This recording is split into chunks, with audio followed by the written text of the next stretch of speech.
Salut tout le monde, j'espère que vous allez super bien. Alex Doyon et puis aujourd'hui on va parler de la deuxième étape de comment créer du momentum dans votre entreprise de marketing de réseau. Puis juste avant qu'on commence à parler de ça, si vous aimez le contenu que je filme, si vous aimez les vidéos, etc., si vous adorez spécialement ce contenu-là que je vais vous parler aujourd'hui, likez la vidéo. Si vous l'avez adoré, que vous avez vu vraiment un impact dans votre business, cliquez sur le petit bouton Love.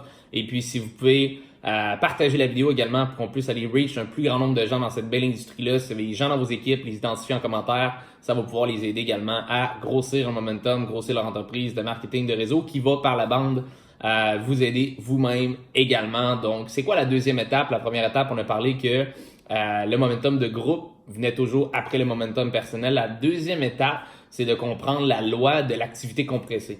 Donc, c'est quoi la loi de l'activité compressée? Ça veut dire que toutes les actions que vous avez envisagé faire, si vous compressez les actions dans un délai de temps plus précis, plus court, vous allez avoir 10 fois plus de résultats que si vous mettez les mêmes actions, mais sur un laps de temps plus grand. Donc, je m'explique un petit peu. Si vous recrutez 10 personnes dans votre organisation personnellement dans vos 30 à 60 prochains jours, vous allez faire 10 fois plus d'argent que si vous recrutez ces mêmes 10 personnes-là dans un an, sur 12 mois. Donc, si vous recrutez 10 personnes dans un mois, au lieu de 10 personnes en 10 mois, donc une personne par mois, ça va vous payer 10 fois plus de faire les mêmes 10 recrues à l'intérieur de votre premier mois qu'à l'intérieur des 10 mois. Pourquoi? C'est qu'il se crée une sorte d'énergie quand vous compressez vos activités comme ça, qui fait en sorte que ça crée un sentiment de compétition à travers l'organisation. Puis si on retourne à la règle numéro 1, qui était que la vitesse du groupe va toujours suivre finalement de la vitesse du leader, ben quand vous compressez vos activités, ben qu'est-ce qui se passe avec votre organisation? C'est qu'ils font la même chose. Donc là, on vient compresser également les activités du groupe. Et puis ensuite de ça vient faire en sorte que vous avez beaucoup plus de momentum à travers votre organisation, puis les gens vont toujours dupliquer ce que vous faites et non ce que vous dites.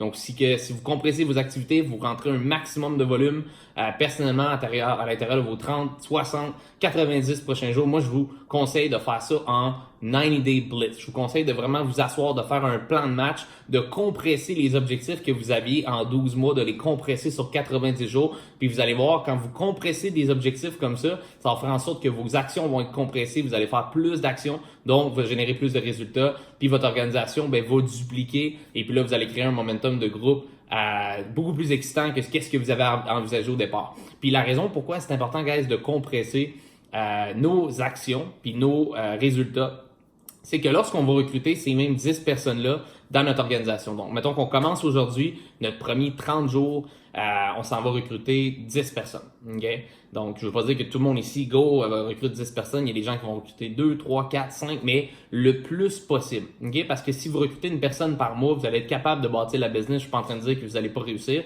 mais ça va vous payer 10 fois plus de compresser les objectifs que vous avez en 12 mois à l'intérieur de vos prochains 90 jours. Donc, qu'est-ce que vous faites? Vous prenez ça, vous compressez vos actions, puis vous allez avoir beaucoup plus de résultats. Puis qu'est-ce que ça va créer de compresser ces actions-là? C'est que ça va créer un sentiment de groupe, puis c'est important de recruter des gens en classe. Je m'explique, si vous recrutez 10 personnes aujourd'hui, vous commencez votre premier 30 jours, vous recrutez 10 personnes personnellement, ça, ces gens-là, on les appelle la classe 1. Donc, ils sont dans la même classe.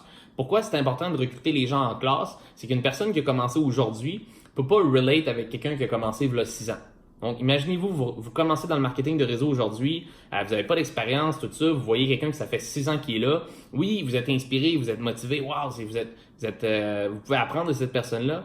Mais automatiquement, il y a tout le temps un petit quelque chose dans notre cerveau qui fait comme ouais, mais lui, cette personne-là, ça fait 6 ans qu'elle est là. Hein? Cette personne-là, elle a de l'expérience, donc on peut pas s'identifier à une personne qui est pas dans la même classe que nous, un peu comme ils mettent pas les élèves de 3e année avec des élèves de 6e année, on est tous dans la même classe, on avance au même niveau. Donc, qu'est-ce qui est important de comprendre, c'est que lorsque vous recrutez les gens dans une même classe, donc lorsque vous parrainez des gens dans un 30 jours, tout en même temps, vous recrutez une dizaine de personnes, vous allez créer une classe de gens. Puis qu'est-ce que ça va faire, cette classe-là? C'est que ça va créer une énergie de compétition. Donc, les 10 personnes que vous avez parrainées les premiers 30 jours, ces gens-là, ils sont au même niveau. Ils commencent avec pratiquement les mêmes connaissances dans l'industrie. Ils n'ont pas un avantage un sur l'autre. Donc, ça va créer un sentiment de compétition à travers le groupe. Puis une histoire de succès que vous créez parmi les 10, ben va motiver les 9 autres à avancer. Puis les gens n'auront pas d'excuses de moi, mais lui, ça fait plus longtemps. Non, non, non. Les gens, quand ils commencent en même classe, vous allez voir ce groupe-là, vous faites un groupe Messenger avec ces 10-là, vous faites un groupe WhatsApp, peu importe l'application que vous utilisez, puis vous allez voir s'il y a des gens qui sont pas autant motivés, s'il y a des gens qui prennent moins d'action dans la business, juste parce que vous allez créer une histoire de succès dans la même classe que les autres. Vous n'avez pas besoin de les appeler les 9 autres. Puis l'histoire de succès que vous avez créée va motiver les 9 autres sans même que vous les appelez pour les motiver. Pourquoi? Parce que les gens vont pouvoir s'identifier dans la même classe, les gens qui ont rejoint pratiquement en même temps. Puis c'est important de présenter les gens un à l'autre. Ça va faire en sorte que les gens vont voir quel genre de personne qui fait la business, vont voir qu'il y a des gens qui ont commencé en même temps qu'eux, puis vont pouvoir regarder le succès l'un de l'autre. Puis comme je vous ai dit, vous créez une histoire de succès parmi les 10 que vous avez recrutés ce mois-ci, puis ça va faire en sorte que les 9 autres, ben ils vont avoir un sentiment de confiance. Ils vont dire, ben regarde, s'il lui a réussi, pourquoi pas moi? Il a commencé en même temps que moi, pourquoi lui réussit pas moi? C'est là qu'ils vont revenir vers vous, puis ils vont demander du coaching. Puis ça va vous édifier. Le fait que vous avez 10 personnes qui ont démarré dans la même classe, il y en a un qui a eu du succès monstre, ben les 9 autres, automatiquement, vont vous voir comme « Wow, il a été capable d'aider quelqu'un à avancer là-dedans. » Puis comme ça, ben ils vont venir vous voir, ça va vous édifier, ça va vous donner vraiment un sentiment de pouvoir sur votre groupe au complet. Puis là, ils vont être en mesure de vraiment être coachables, puis ensuite de ça, d'être enseignables. Puis là, ça va vous donner beaucoup de pouvoir sur votre organisation au plus grand complet. Donc, c'est comme ça qu'on recrute en activité compressée. C'est super important de le faire. Fait que donnez-vous un objectif, guys. Asseyez-vous avec vous-même en ce moment et puis faites un plan de match sur vos prochains 90 jours. Moi, mon conseil, c'est si vous êtes un nouveau dans l'industrie du marketing de réseau, vous devriez vous donner un objectif dans vos 30 à 60 prochains jours de recruter 12 personnels, de parrainer 12 personnes personnellement. Si vous êtes déjà dans l'industrie, même chose. Si vous êtes quelqu'un qui est un monstre dans l'industrie, qui fait déjà beaucoup d'argent, on retourne en phase 1, on recrute des gens constamment. Pourquoi? Comme j'ai dit tantôt, le momentum de groupe vient toujours après le momentum personnel. Donc, pour les gens qui veulent, c'est un énorme objectif en ce moment, qui sont prêts à attaquer dans les 90 prochains jours, je vous donne un défi de parrainer 12 personnels. Dans les 30 à 60 prochains jours, on va parrainer 12 nouvelles personnes. Puis ça, vous allez voir, en compressant vos activités, en compressant vos objectifs, en compressant vos résultats, vous allez faire 10 fois plus d'argent que quelqu'un qui a recruté ces mêmes 12 personnes-là en 12 mois. Donc, bon succès tout le monde. Encore une fois, si vous avez adoré la vidéo, cliquez sur le like si vous voulez que ça impacte un plus grand nombre de gens, qu'on puisse reach beaucoup de gens dans l'industrie pour aider avec tout ce contenu-là, ces trainings-là. Partagez la vidéo et puis on se voit dans le 3e training.